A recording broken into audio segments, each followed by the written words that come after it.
Obviously, I know what I said, Sammy. I said, listen, if the Bears do not come out and start quickly, if they have a 3 and out to start the game, I was going to go to Sears. I was going to fill my pockets with wrenches, and I was going to walk straight into the ocean.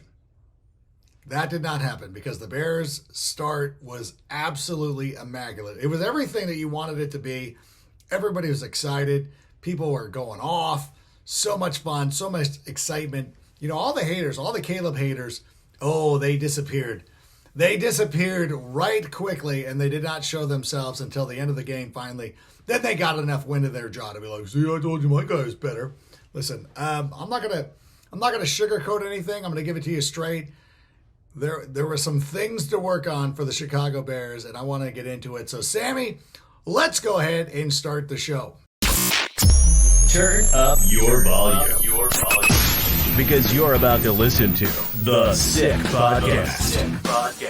With Adam Ray. It's Hester trying to work it back to the middle.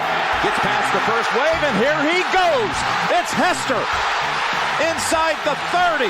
Hester's going to take it all the way for a touchdown. And no flag, 92 yards. The sickest Chicago Bears and fantasy football podcast. Sports entertainment like no other.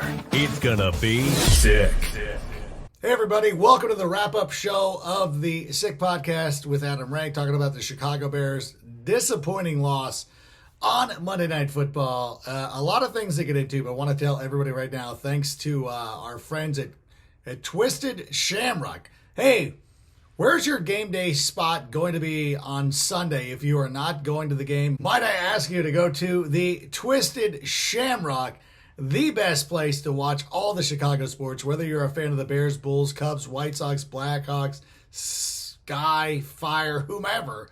You got to be watching the games at the Twisted Shamrock. Massive TVs in their private party rooms, over the main bar, out of the patio while it's still feasible to go out to the patio.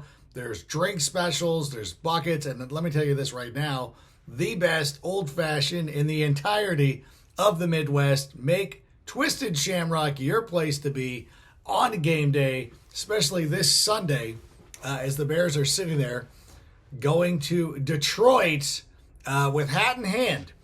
We thought for a little bit, let's talk about this game realistically in a realistic approach and everything that happened over the course of this game. Look, it started off the way that it started off, and Caleb was perfect. I think it was 9 for 9, 10 for 10. It wasn't until that fourth down call where he kind of rushed a throw. And honestly, I know a lot of people are going to be extremely critical of Caleb Williams. I've already heard from folks who are like, I'm out, I'm gone, I'm done. I'm like, one game, and you're realistically getting out on Caleb Williams. I just don't understand it. I do, because you're a fan who wants instant results, and I think, you know, a lot of people, and myself included, were expecting a better performance. Honestly, the performance, not as bad as people are making it out to be. I think a big problem, especially in those early drives, were the false start penalties. Like, those things are inexcusable. Those actually killed a couple of drives, put the Bears in a bad spot. You cannot be taking those false start penalties, anything like that gives the team an extra 5 yards when you don't need it, when they're doing so well, when they were driving down the field. You got to go out there and take advantage of that. Honestly, like, with everything that happened in the second half, and it got bad in the second, or not even the second half, the fourth quarter. It's 3 quarters the Bears were dominating this game. And I know nobody wants to think about it in that sense. However, you should, because the Bears were dominating in all facets of the game. Special teams, running the ball, throwing the ball, doing everything that you can. The one problem was taking some of those early penalties, which led itself. The second drive stalled out because of penalties. The third drive, you were forced into a situation where you went for it on fourth down because, you know, you had a penalty. And again, you eliminate those mistakes, you capitalize with points, then you build a big enough deficit against the Vikings that even if they do have a miracle run in the second half, and again, this is in the fourth quarter, it's not going to matter because you know what? You've built up enough equity to go out there and defend against such situations.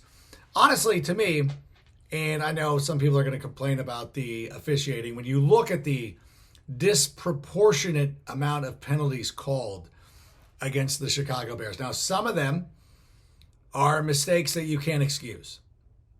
Things like false starts, illegal motions, that's on the team. That really is on the team.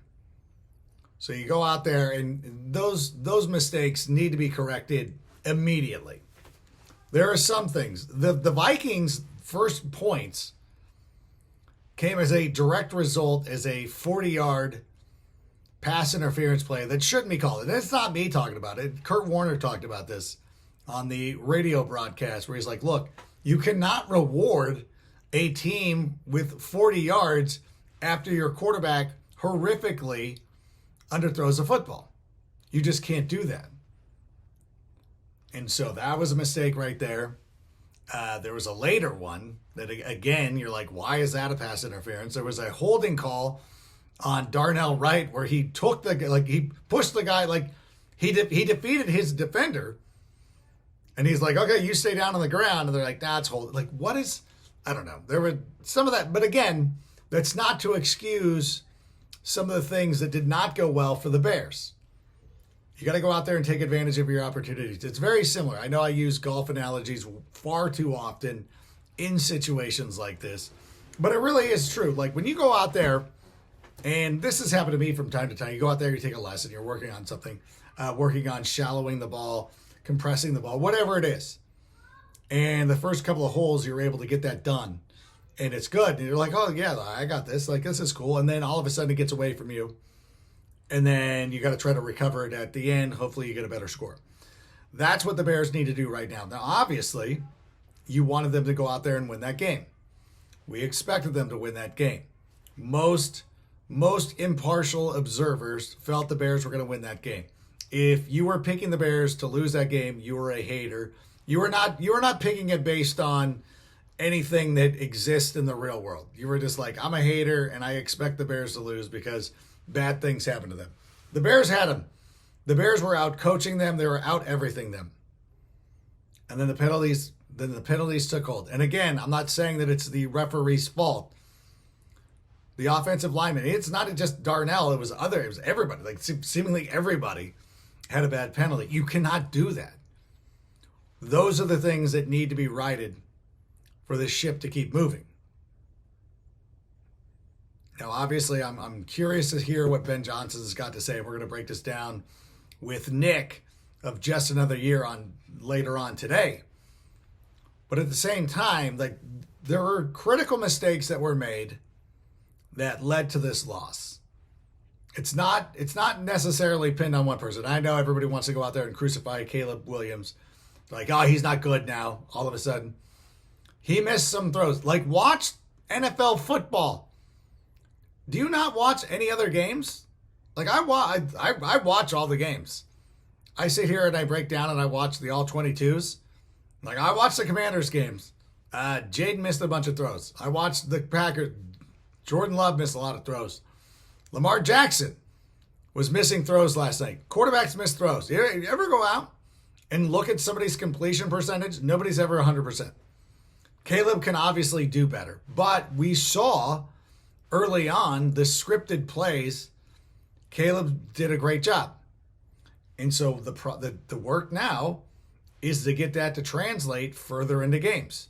Where Caleb really needs to make an improvement is going out there, working on those throws, working on those plays. And again, when he was early on, when he was making great decisions, looking out like, hey, like if it's not there, then just take the underneath stuff. But he's got to go out there and capitalize when it is open for him. That is a fair statement. And for everybody's like, his accuracy is never going to get better. You know what's funny? They said the same thing about Josh Allen. People wanted Josh Allen out of Buffalo because they said he would never overcome his accuracy issues. And I don't know if you still watch football outside of the Bears. Josh Allen's doing pretty well. So why don't we take a breath? Why don't we let the Bears recoup?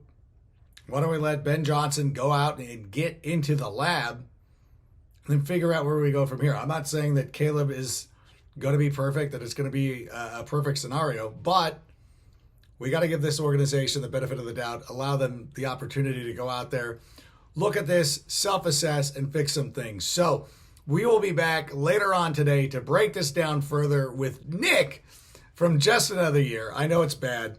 I know you're upset. Don't be. We're going to be fine. Sammy, play us out. And that's a wrap. Hope you don't miss us too much until next time.